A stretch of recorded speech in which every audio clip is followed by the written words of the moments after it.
April 29th, 2026, House Armed Services Committee. Adam Smith juxtaposed two conflicting statements. You said the U.S. destroyed Iran's nuclear program completely by 2025. 60 days ago, you started a new war.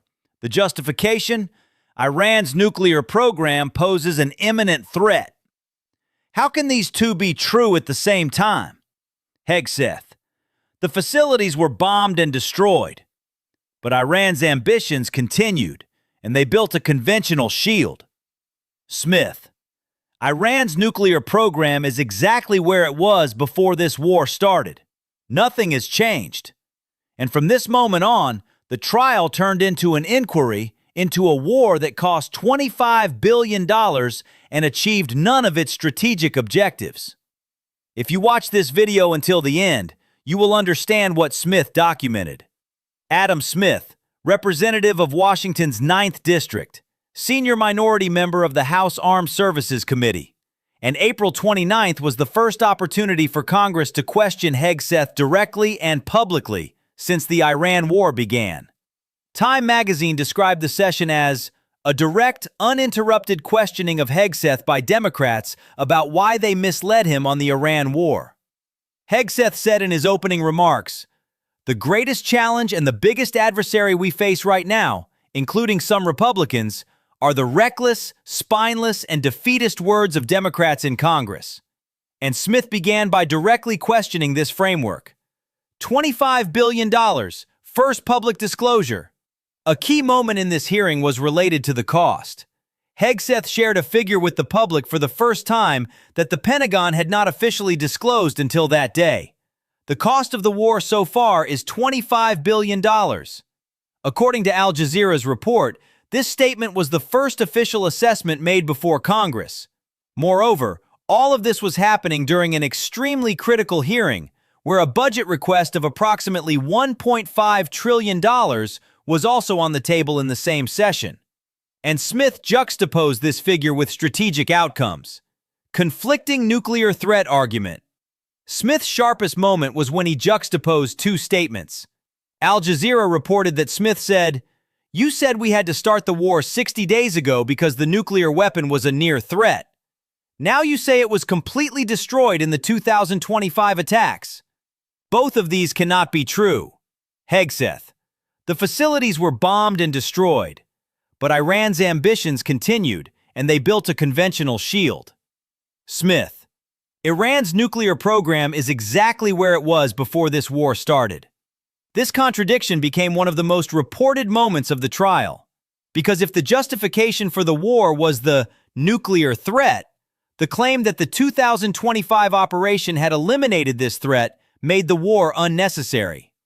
If the threat continues, the claim that the 2025 operation was successful collapses. Strategic outcomes, objectives. Smith moved to the strategic assessment.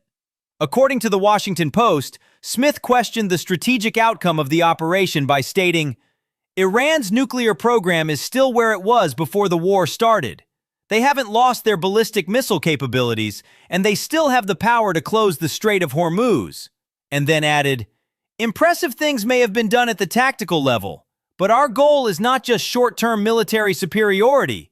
It's to create lasting change in Iran." Directly asking, "What's the plan? How are we really going to change this picture?" But none of these questions were answered clearly. Hegseth preferred to emphasize that Iran had been financially devastated and its nuclear capacity destroyed, instead of discussing strategic objectives. Realism and real. Smith observed that Hegseth frequently used the concept of realism in his presentation during the earlier parts of the hearing. According to the source text, Smith said, "A lot can be said about this strategy, but to call it realistic is absurd. We launched a full-scale war against Iran to reshape the Middle East. This is the exact opposite of the unrealistic strategy that this administration has repeatedly criticized. And here we are again, in the midst of a full-scale Middle East war." This analysis was also featured in Time magazine's comprehensive coverage. If you've watched this far, hit the like button, because the next part, which is coming up now, addresses Smith's criticism of the alliance and NATO. NATO and alliances. Smith moved to the alliance dimension. We are increasingly shouldering the entire burden alone, and in doing so, we are also distancing our allies from ourselves, he said. Then, referring to Donald Trump's statements questioning the NATO alliance during the ongoing war, he added, "Sometimes just to do what we want, sometimes because of completely unnecessary outbursts and insults." NATO is a defensive alliance. Each country commits to standing by a member if it is attacked, and on September 11th, they did just that. They fought alongside us for 20 years. NATO is not automatically obliged to join a war initiated unilaterally by any country. This NATO argument was also conveyed in the PBS NewsHour report. Diplomacy and USAID. Smith's argument was taken to another level. We had other tools as well. The Ministry of Foreign Affairs is important. Development aid is important. These were the ways to reach our goals, and we gave up on them. We completely eliminated USAID. In the countries where we committed to food aid, children are actually facing hunger. There were major health crises. People lost their lives because we cut this off. France and England brought together 44 countries that wanted to open the Strait of Hormuz. We set them all aside. And Smith added, "We chose to rely on 2 real estate experts instead of our experienced diplomatic staff. It has not yielded any results to date. Until today, it has yielded no results."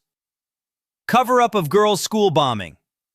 Smith moved to the most emotional moment of the hearing.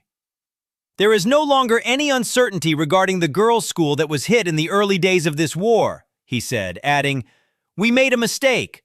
Such things can happen in wars, but the target was chosen based on old maps." Then, drawing attention to the 2-month silence, he said, "So much time has passed, and still no clear explanation has been given to the public. This gives the world the impression that we do not care about the civilian casualties and destruction caused by the war," he said, concluding his remarks with, "Even if a decision is made to continue the war, we cannot remain indifferent to it." This was a reference to the girls' primary school in Mainab, where more than 100 people were reported to have died in February 2026. The majority were children. Ukraine and conflict. Smith made an ironic observation in his closing remarks. There is a great example of a strategic model right at our fingertips in the world today. Ukraine. We are rolling out the red carpet for Putin, humiliating Zelensky at the White House. We said Ukraine had no cards. But a year later, we see that Ukraine had a few cards up its sleeve. Because Ukraine is really winning against Russia. Ukraine, a democratic sovereign state that preserves its independence in the face of power and resists oppression. And we can't constantly say, we stand with Ukraine and we are against what Putin is doing. This part was particularly highlighted in the Hills report. Hegseth made a rare positive statement regarding support for Ukraine in response to Smith's question. He acknowledged Ukraine's courage in the face of Russia. $40 trillion and Pentagon oversight. Smith moved on to the bigger picture of the cost. We have a debt of $40 trillion, and we are still asking for tax cuts for everyone. This also reduces disposable income. The national security strategy needs to be built on a sustainable financial structure, and according to many experts, one of the biggest threats the country faces today is directly related to this financial picture, he said, recalling that the Pentagon has never fully passed a single audit to date. Now they are asking for a budget increase of around 50 to 60%. Do we have enough reasons to believe that this money will really be used correctly? Clearly there are serious doubts, he stated. Permanent record. The April 29, 2026 hearing was extensively documented by the Washington Post, PBS NewsHour, Time, Al Jazeera, The Hill, and CNBC. Smith's conflicting nuclear threat argument is on record. Hegseth's "destroyed but their ambitions continued" response is on record. The first public statement on the $5 billion war cost is on record. The NATO and alliance debate is on record. The cover-up assessment regarding the bombing of the girls' school is on record.